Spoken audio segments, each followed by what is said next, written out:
तुमने मेरे साथ विश्वासघात किया। चोरी से 5,000 कहाँ गए? मैंने चोरी किया, मेरे पैसे? लेकिन अच्छे काम के लिए। अच्छे काम के लिए? सुन, करोड़ बना देगा उसका। तुम दोनों साले करोड़पति बना दोगे। मेरे घर में नहीं रहने का, बाहर निकल। मेरे को बाहर निकल। मेरे को खाने दे, बाद में निकलना बाहर। तो मेरे लिए बाहर निकल।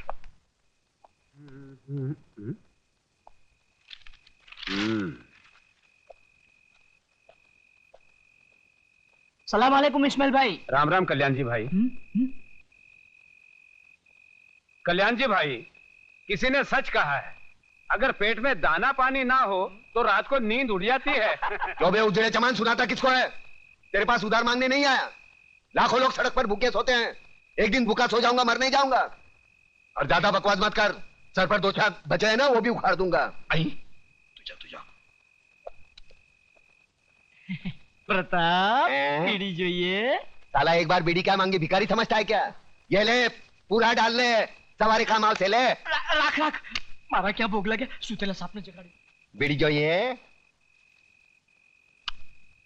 मैं आपके लिए खाना लाया हूँ।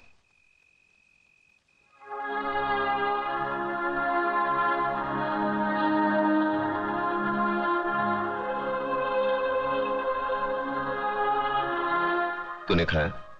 माँ ने आधा खिलाया और आधा अपने हिस्से का मेरे लिए भेज दिया है ना? देख छोटू, आज तक मैंने किसी के हिस्से की भूख प्यास नहीं छीनी। जा अपने हाथों से अपने माँ को खिला, जा। एक बात पूछूं मामा? क्या कहा? मामा। वाह छोटू वाह, मैं तो रिश्तों को भूल ही गया था, तूने वापस याद दिलाया। चल पूछ, क्या पूछना है? मामा, बचपन में अगर तुमने अपनी माँ से कहानी सुनी होगी तो मुझे भी सुनाओ ना।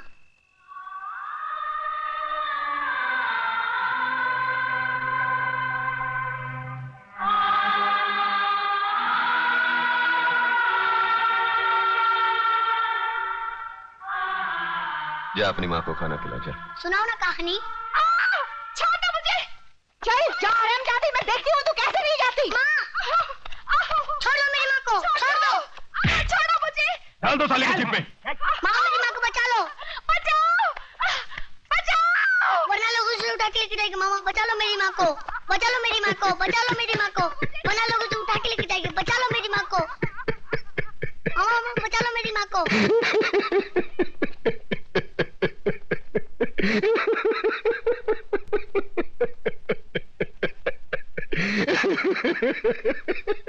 अरे तू है, तुझ पर सरेआम एक विधवा का अपमान हो रहा है और तू हंसकर अपना अभिमान जता रहा है। मामा बचा लो मेरी माँ को। मामा अरे ये क्या बचाएगा मुझे, ये तो एक औरत की लाचारी पर हंस रहा है। ऐसे लोगों की जहरीली हंसी से तो एक औरत को वेश्या बनने में भी शर्म नहीं आएगी। अरे चुप कर, शर्म तो तेरे को आनी चाहिए। आज बचाऊंगा, कल कौन बचाने आएगा तेरे को? औरत इसलिए नहीं कोठे पर बैठती क्योंकि वो बेबस है, इसलिए बैठती है क्योंकि वो जंग लड़ना नहीं चाहती। कुत्ते की तरह जीने की आदत पड़ी है सबको। अरे इज्जत से जीना है तो खुद लड़ना सीखो। ऊपर वाले ने हाथ दिया है, लगे फैलाने, मुंह दिया है, लगे गिड़गिड़ाने। बचाओ बचाओ, कौन आएगा?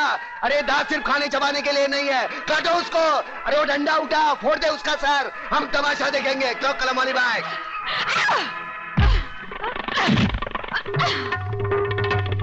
एक औरत को धंधे पर बिठाना चाहते हो तुम? छोड़ो तुम लोगों को, कमीने, कुत्ते, हरामजादी।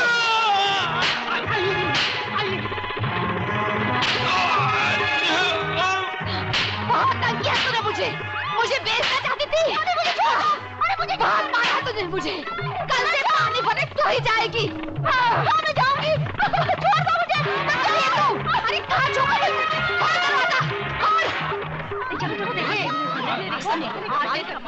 देखा प्रताप, देखिए अपनी जुबान की ताकत। इन लोगों में क्रांति की ज्वाला सिर्फ तुम जगा सकते हो। अरे छोड़ना ज्वाला की बात, यहाँ बीड़ी जलाने के लिए माचिस दूसरे के पास मांगनी पड़ती है। क्रांति की बात एक होने पे तेरा बाप हूँ। चलो चलो भाई, अपने अपने घर पे जाओ, चलो। अरे कल्याण जी, इस्माइल, हाँ ये है ना साला तुम्हारी वजह से बिगड़ा ही है। मैं तेरा मुनी मुंह, लोग क्या कहेंगे? तू क्या कर रहा है वहाँ पे? आप वो साले गुंडे मोबाइलियों के साथ में नहीं तो तेरे को 2 वक्त खाने की रोटी नहीं मिलती। अरे क्या क्या बकबक कर रहा है? अरे इधर मारना नहीं, छोटा मगज होता है, आदमी मर सकता है। अरे ये चल अंदर चल, तेरी वजह से खाना नहीं खाया मैंने, चल। क्या हंस रहा है?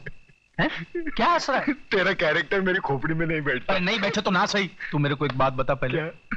मेरे पैसे से तुम लोग दोनों आंकड़ा खेलते हो? ना, हैं? ना, ना। हैं? मटका बटका तो नहीं ना। खेलते हो ना? ना। दारू बारू पीते हो? बीड़ी की बात आती है, मुंह बंद कर।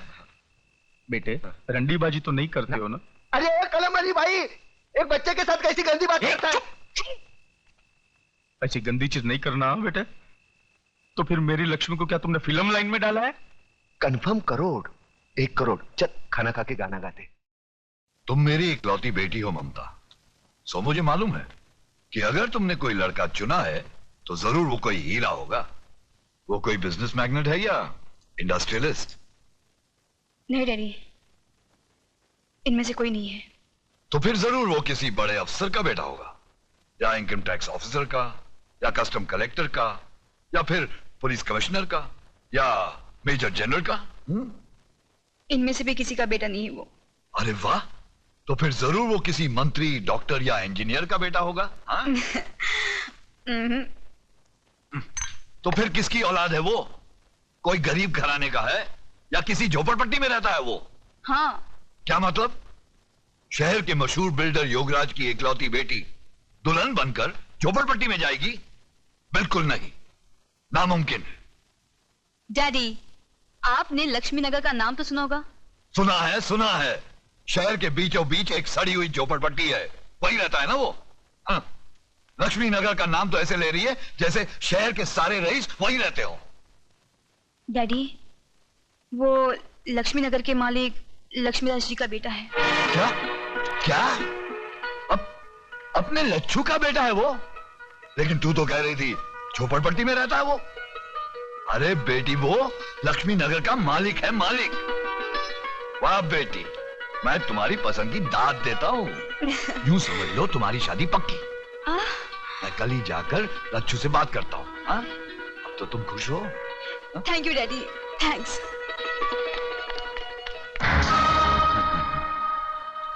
वाह बेटी वाह, क्या सही निशाने पे तूने तीर मारा है। लक्ष्मी नगर पर योगराज नगर बनाने का बहुत पुराना सपना था मेरा। आज तेरी वजह से वो सपना पूरा होते हुए नजर आ रहा है मुझे। लच्छू योगू, अरे लच्छू मेरे यार। अरे तू तो बिल्कुल वैसा का वैसा ही लगता है, एकदम दुबला पतला। हा? मैंने तो सोचा था कि आदमी के पास पैसे आ जाए तो बड़ा झाड़ा मोटा हो जाता है। अरे यार, तुझे देखकर अपना बचपना याद आ गया। याद है तुझे, तू कैसे छोटे छोटे मिट्टी के घर बनाता था? हा?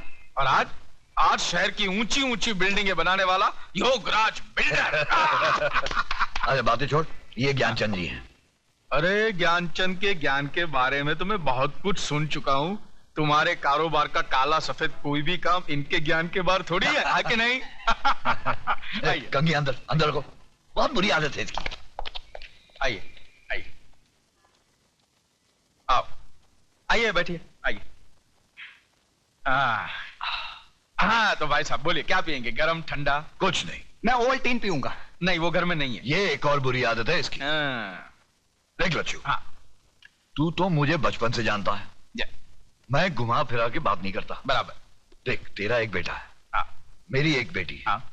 जो कुछ भी तेरा है वो मेरा है, और जो कुछ भी मेरा है वो समझ ले तेरा है।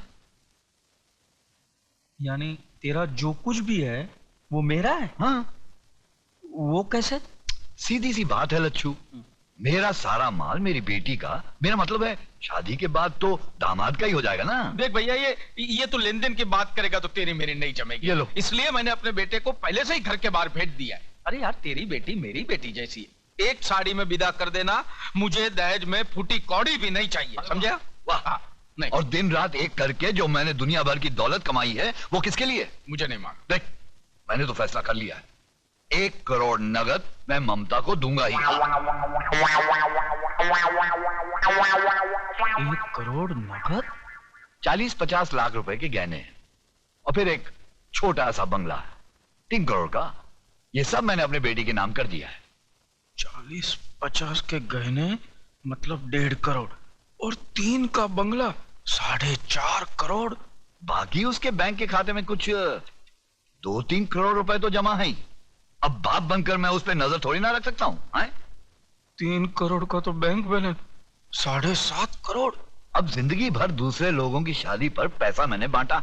हाँ। अब अपनी बेटी की शादी पर वो लोग पैसा देंगे ही ना। हाँ हाँ, क्यों नहीं देंगे। यूं समझ ले कुछ 40-50 लाख रुपए तो हो ही जाएंगे। 40-50 की बख्शिश यानी 7.5 और 50, 8 करोड़ की लक्ष्मी। देख, अब तू ना करके दोनों प्यार करने वालों का दिल मत तोड़ देना। अरे मैं कैसे ना कह दूं भैया, लेकिन हाँ यार, ना का फैसला तो तेरी मर्जी से ही होगा ना। मैं तो अपनी बच्ची के लिए कुछ भी कर सकता हूँ। तू जब हाँ कहेगा हम दोनों की शादी कर देंगे। क्या बकते हो? किसने बताया तुम्हें?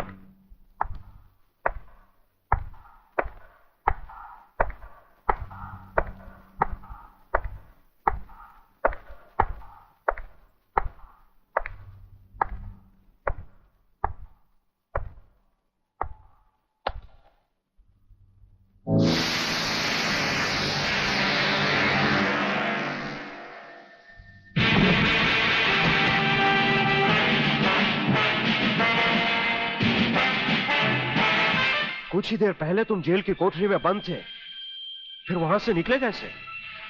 और अपने ये कपड़े पहनकर यहां किसके हुक्म से आए? हम अपने हुक्म के खुद मालिक हैं। हम अपने हुक्म से ही अंदर आए थे और अपने हुक्म से बाहर चले जाएंगे। तुमसे अच्छी तरह मिल लेने के बाद। तुम्हें अच्छी तरह मालूम होना चाहिए कि तुम किसके सामने बैठे हो। हमें मालूम है, इसीलिए तो जूते तुम्हारे मुंह के सामने रखे हैं। तुम जैसे गद्दारों से हम नहीं, हमारे जूते ही मुंह लगाते हैं। सूर्यदेव सिंह! ब्रिगेडियर सूर्यदेव सिंह, भूल कैसे गए? हम आज भी ब्रिगेडियर हैं, कल भी ब्रिगेडियर थे। जेल में आना तो एक नाटक था तुम जैसे मुजरिम तक पहुंचने के लिए। और ये रहे तुम्हारे काम के कागज। ये हमारा रिहाई का ऑर्डर और ये है तुम्हारी गिरफ्तारी का वारंट।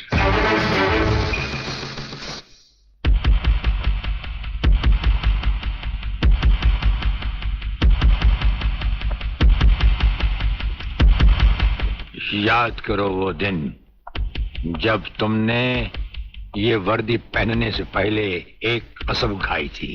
याद करो। हम कसम खाते हैं कि हम पूरी ईमानदारी और वफादारी से देश और कानून की रक्षा करेंगे।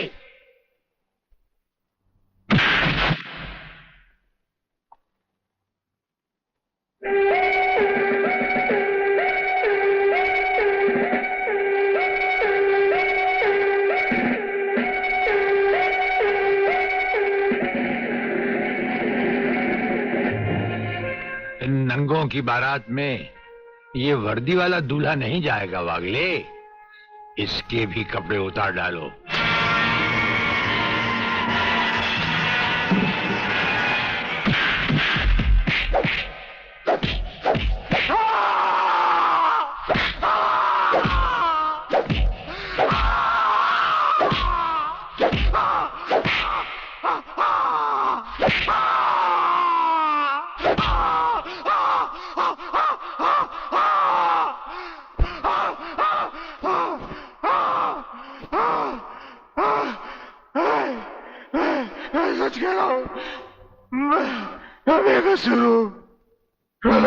के बारे में मैं कुछ नहीं जानता।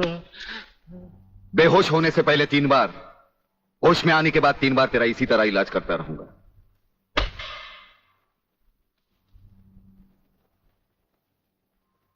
साथियों, तुम लोगों को शायद यह मालूम नहीं, ये प्राइवेट और इमरजेंसी मीटिंग मैंने क्यों बुलवाई। इसलिए कि सूर्यदेव सिंह जेल से छूट चुका है और अब वो खतरा बनकर हम सबके सर पर मंडरा रहा है। मगर 1 साल से पहले वो छूट कैसे गया? उसका जेल जाना एक नाटक था कादर। उसने जेलर और हमारे 4 खूंखार कातिलों को गिरफ्तार करके किसी ऐसी जगह छुपा दिया है कि जिसके बारे में पुलिस डिपार्टमेंट को तो क्या, मुझे भी मालूम नहीं। जीवनलाल, मेरे 4-5 आदमियों को गिरफ्तार करके अगर वो मुझ तक पहुंचने का ख्वाब देख रहा है तो उसका ये ख्वाब मैं कभी भी पूरा नहीं होने दूंगा। अब सूर्यदेव सिंह नाम का बिल फाड़ना ही पड़ेगा। मगर अगर मगर कुछ नहीं चलेगा जीवनलाल। अब 15 अगस्त को ज्यादा दिन नहीं है। जानते हो सूर्यदेव सिंह हमारे लिए बहुत बड़ा चैलेंज है और बड़े से बड़े चैलेंज के साथ टकराने का प्रलयनाथ को शौक है। तुम तुम्हारी मिनिस्ट्री संभालो, सूर्यदेव सिंह को आज से मैं संभालूंगा।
ड्राइवर, गाड़ी को फौरन किसी गटर के ढक्कन पर खड़ा करो। इसमें बम लगाया जा चुका है। Yes sir. बहादुर, काला बटन खींचो।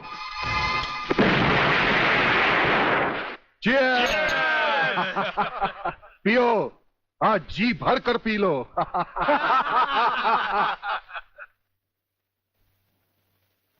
स्वामी जी, ये सुखद समाचार टीवी पर भी तो सुन ले। हाँ, ऑन करो। आज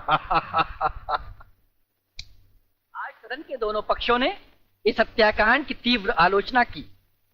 इस हत्याकांड के षड्यंत्र के बारे में हमारी विशेष संवाददाता मोना अलवी की एक रिपोर्ट। आज दोपहर ब्रिगेडियर सूर्यदेव सिंह अपने विशेष दस्ते के साथ भोजन के लिए रवाना हुए। अचानक उन्हें अपनी कार में सिग्नल सुनाई दिया, जो कार में बॉम्ब रखे जाने का संकेत देता है। सूर्यदेव सिंह ने अपनी गाड़ी एक गटर के ढक्कन पर रुकवाई और अपने विशेष दस्ते के ब्लैक कमांडो से ये काला बटन खींचने को कहा। इससे गाड़ी के नीचे का हिस्सा साइड में खिसक गया और धमाके से पहले ही ब्रिगेडियर सूर्यदेव सिंह अपने आदमियों के साथ ही भूमिगत हो गए। तो इस तरह उन्होंने अपनी समझदारी और बहादुरी से अपनी और अपने आदमियों की जान बचाई। तो आइए आज हम ब्रिगेडियर सूर्यदेव सिंह से आपका साक्षात्कार कराएंगे।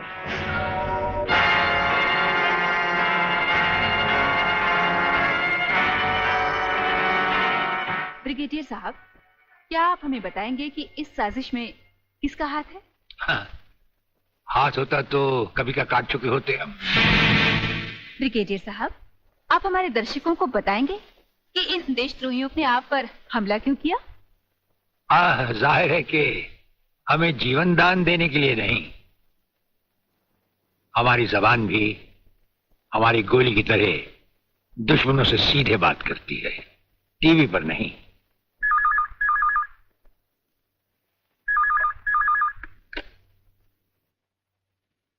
हेलो। ज्यादा आंखें फाड़ कर हमारा न्यूज देखोगे तो जल्दी अंधे हो जाओगे। ये समाचार देखने का नहीं, पैगाम सुनने का वक्त है। हेलो हेलो, तुम फोन कहां से कर रहे हो? तुम तो टीवी पर हो। हम टीवी पर भी हैं और हमारे घर पर भी।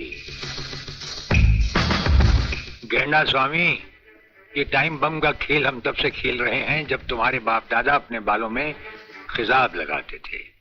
याद रखना, तुमने सिर्फ एक टाइम बम फिट किया था जो हमारा बाल भी बैंका न कर सका, मगर हमने तुम्हारी मौत के लिए इतने बम तैयार कर रखे हैं जो तुम्हें तो क्या, तुम्हारे पालतू कुत्तों को भी बचने का टाइम नहीं देंगे। ब्रिगेडियर साहब, क्या आप उन देशद्रोहियों को कोई पैगाम देना चाहेंगे? पैगाम? हमारा पैगाम तो उन तक पहुंच चुका है। हम आपको यकीन दिलाते हैं कि हमें जिंदा देखकर वो अपनी टीवी तोड़ डालेंगे। अबे साले! सर ये क्या है?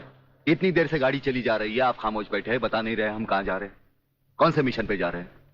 मिशन है हमारा जन्मदिन।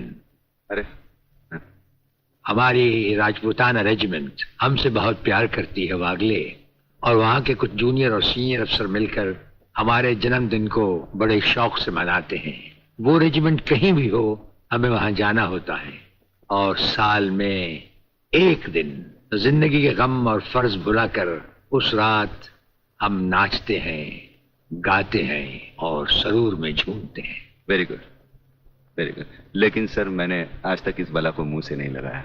हाँ वागले, लेकिन आज हमारे साथ पहली बार तुम इस बला को मुंह से लगाओगे और चूमोगे भी, और फिर हमारे साथ गाओगे, नाचोगे। सर नाचने गाने की बात तो ठीक है, लेकिन कहीं मैं पी के लुढ़क गया तो? अरे वागले, ये कंधे किस लिए हैं?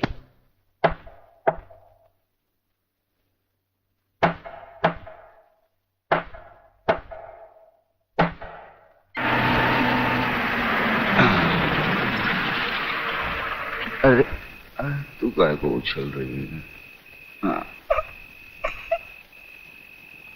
आ गया रे। अरे जब किधर? दर्जी सीने को भूल गया क्या? है। हाँ। आहिस्ता आहिस्ता आ गया।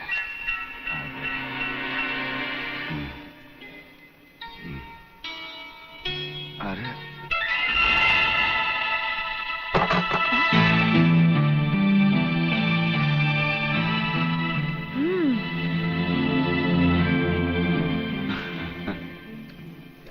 हंस क्या रहे हो? ये कोई घर आने का वक्त है? वो क्या बात है कि शांति, मैं तुम्हारी कोई भी बात सुनना नहीं चाहती। भूल गए? आज तुमने कहा था कि घर से खाना बना कर लाना, हम लोग साथ में खाना खाएंगे, और आ रहे हो अब?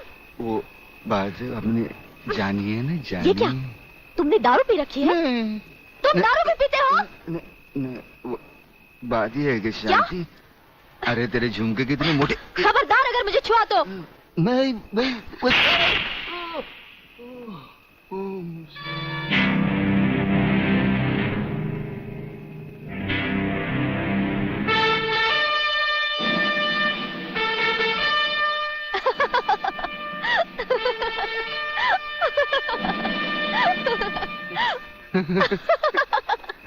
अरे ये तुम्हें क्या हो गया है? ऐसा नीला। अरे नीला ब्लाउज। ये क्या कर रहे हो? मैं हूँ शांति। शांति, शांति, तुम्हारे हाथ बहुत खूबसूरत है, इन्हें गलत जगह मत उठाओ, मैले हो जाएंगे। अच्छा, तो तुमने जागते हुए कोई ख्वाब देखा? कहीं ये तो नहीं देखा कि मैंने तुम्हें थप्पड़ मारा? तुम्हें कैसे मालूम? पहले ये बताओ, इतना सज धज कर इतनी रात गए कहाँ से आ रहे हो? मैं कब से खाना लेकर तुम्हारा इंतजार कर रही हूँ। अरे तुम्हारे झुमके छोटे हो। ये क्या? तुमने शराब पी रखी है? शराब पीने वालों से मुझे सख्त नफरत है। खाना नहीं खाया हो तो खा लेना, मैं चलती हूँ। शांति, शांति, तू नहीं जानती। मुझे छोड़ दो। मैं कभी शराब नहीं पीता। वो ब्रिगेडियर साहब है ना, उन्होंने पहले मुझे कसम खिलाई, फिर शराब पिलाई। मैं कसम खाता हूँ, भगवान की कसम खाता हूँ, मैं तुम्हारे सर की कसम खाता हूँ, दोबारा नहीं, दोबारा। हेलो, इधर तू बचता है, उधर वो बचती है। हेलो, नमस्कार। हाँ बोलो खबरीलाल, क्या समाचार है? दोस्त आज रात के खास समाचार ये हैं कि प्रोफेसर रंगास्वामी का अपहरण को बंद नहीं किया है, और हमारे विशेष संवाददाता के अनुसार आपके ऊपर किसी भी समय दुश्मनों का जानलेवा हमला होने की संभावना।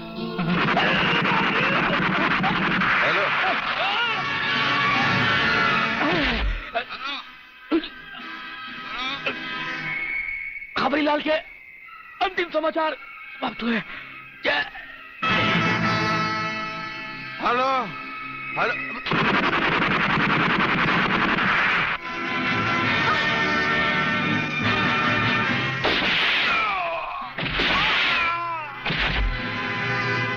आंडू पांडू समझा क्या? मराठा है भाई।